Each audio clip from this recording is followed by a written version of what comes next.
Inch का, गले में बंदी रस्सी, कितनी दूर जा पाएगा? ज्यादा दूर नहीं जा पाएगा, झटका लग जाएगा। ओहो, बिना खूंटे के, बिना सींग के, बिना पूंछ के, आओ मोक्षु, रस्सी तुम्हारी दिखाई नहीं देती है, तुम कितने ही नगर छोड़ करके चले जाओ, पर एक झटका लगता है, बेचारा दौड़कर वहीं खूंटे पर आ जाता है। किसकी बात करी यहाँ पर? कौन सी गाय बैल की बात करी? यहाँ जो गाय और बैल है वो मनुष्य और मनुष्यनी है, जिनकी बात करी है कि भली एक नगर से दूसरे नगर तक चले जाते हैं, लेकिन सबके गले में खूंटे से रस्सी जो बंधी है, तो वापस लौट के उसी खूंटे के पास आके खड़े हो जाते हैं रात में। ओहो, बेचारों के चेहरे देखने लायक, कितने ही घूम घाम के आते हो जिसमें रस्सी दिखाई भी नहीं दे रही। संसार में सबसे मजबूत रस्सी राग की है, न सोने की, न चांदी की, न लोहे की, न तांबे की। सबसे गहरी रस्सी कौन सी है? राग की। हे मित्र, लोहे की सांकल को तोड़ा जा सकता है, जूट की रस्सी को काटा जा सकता है, लेकिन राग की रस्सी को तोड़ना बहुत कठिन है। आप लोग अब यहाँ से कहाँ जाएंगे? अहो, मैंने देखा है कबूतर को, वो पूरे जंगल में घूम घाम कर आता है, और जहां घोंसला उसने बना रखा था उसी पर खाता है, उसी पर विस्ता करता है। गंदी दुर्गंध आती रहती है और आके बैठता कहाँ है? बड़े बड़े भवनों को छोड़ करके जहां जिसने विस्ता की वहीं पर आकर बैठता है। अहो मित्र, बड़े बड़े चैतन्य भवनों को छोड़ करके तुम वासनाओं की विस्ता पर क्यों बैठने जा रहे हो? क्यों बैठने जा रहे हो? महाराज जी जो हैं, निर्दोष सागर महाराज जी समझाते हैं, जिनालय से घर जाओ तो बड़े धीमे धीमे जाना।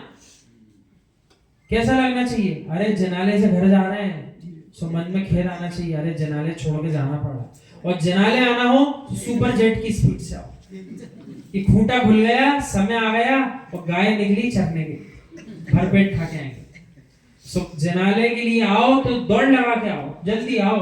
क्यों जल्दी है? जिनेंद्र प्रभु के दर्शन करने, उनकी वाणी सुनने। और जब यहाँ से छूटो तो धीमी धीमी चाल से इसलिए जाना कि अरे आ गया फिर वही काल, ऐसा उदय, जिनालय छोड़ के फिर से खूंटे में बंधने जा। मत जाओ, मत जाओ, यहीं रहो, अब मत जाओ। भैया, विद्वानों की बातों को सुनना, पर स्वीकार बहुत देर बाद करना। देखो, ये बात सुनकर के सब रुक नहीं जाना, नहीं तो ताला कैसे लगाएंगे? अभी तो वैसे भी बगल में काम चल रहा है, तो आप सब रात को ही रुकने की बोलो। भैया, जैसा तन चमक रहा है, मन भी चमक रहा है कि नहीं, वो मन ही जाने। भैया, ये जीव संसार में क्यों घूम रहा है? राग क्यों हो रहा है? अज्ञान क्यों हो रहा है? भान क्यों नहीं हो पा रहा? सत्यार्थ का बोध क्यों नहीं हो पा रहा? पकड़िए, ऐसे जीव मिल जाएंगे आपको, अपनी बात नहीं कह सकते, घुमाते रहेंगे, घुमाते रहेंगे।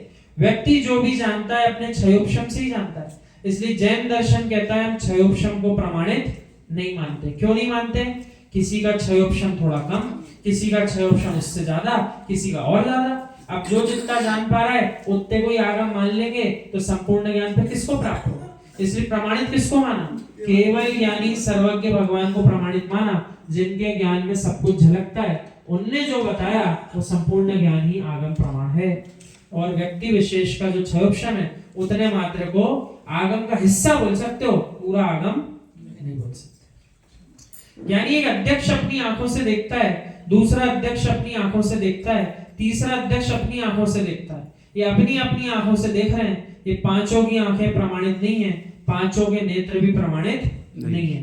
अपनी अपनी आंखों से देख रहे हो, इतना मुझे स्वीकार है, उसे तुम जी रहे हो, वो भी स्वीकार है। ये मत कह देना कि मैंने जो देखा है वो ही सत्य है। भैया, चश्मे का नंबर कितना है? ये चश्मे के नंबर कह रहे हैं कि तुम अपने नंबर से देख सकते हो। जैसे तुम चश्मा लगाकर देख रहे हो, जिसकी आंखें स्वच्छ हैं, बिना चश्मे के भी देख रहा है, पर जिसको जितना दिखता है उतना ही दिखेगा। और जिस व्यक्ति ने मेले का चश्मा लगा रखा है, बच्चों के मेले के चश्मे पन्नी वाले, अरे मेले का नाम ले दो तो सब समझ में आता है। दो तीन वस्तु ही बच्चे खरीद कर लाते हैं, बांसुरी, गिरगिटिया और चश्मा। ज्यादा पैसा हुआ तो जलेबी खाकर आ गए, और ज्यादा हुआ तो गन्ने लेकर आ गए। ये तो पुराने जमाने की बात बता रहे हैं। अच्छा जी, आजकल तो ये सब बातें ही नहीं चल रही है। आजकल तो मॉल में जाते बड़े बड़े सामान लाते सब। और ज्यादा पैसा हुआ तो झूला झूल कर आ गए, बस हो गया मेला। जो मेले के चश्मे रहते हैं, उनमें जो पन्नियां रहती है वो कैसी रहती है? अपन ने करी थी एक बार चर्चा। जिस रंग की पन्नी लगा दो, पूरी दुनिया उसी रंग की दिखती है। सो क्या कह रहे? जैसे चश्मे की पन्नी है, नीली पन्नी वाले को हर वस्तु नीली दिखती है, पीली वाले को पीली दिखती है, काले वाले को काली दिखती है। प्रश्न ये है कि वस्तु कैसी है? वस्तु तो जो है सो है। और मुमुक्षुओं, ये लाल पीले कांच, लाल पीली पन्नी तुमने लगा रखी है, इसलिए आपको वैसा दिखता है। ये पन्नियां हटाकर देखो, तब तुमको पता चलेगा वस्तु तो जैसी है वैसी है।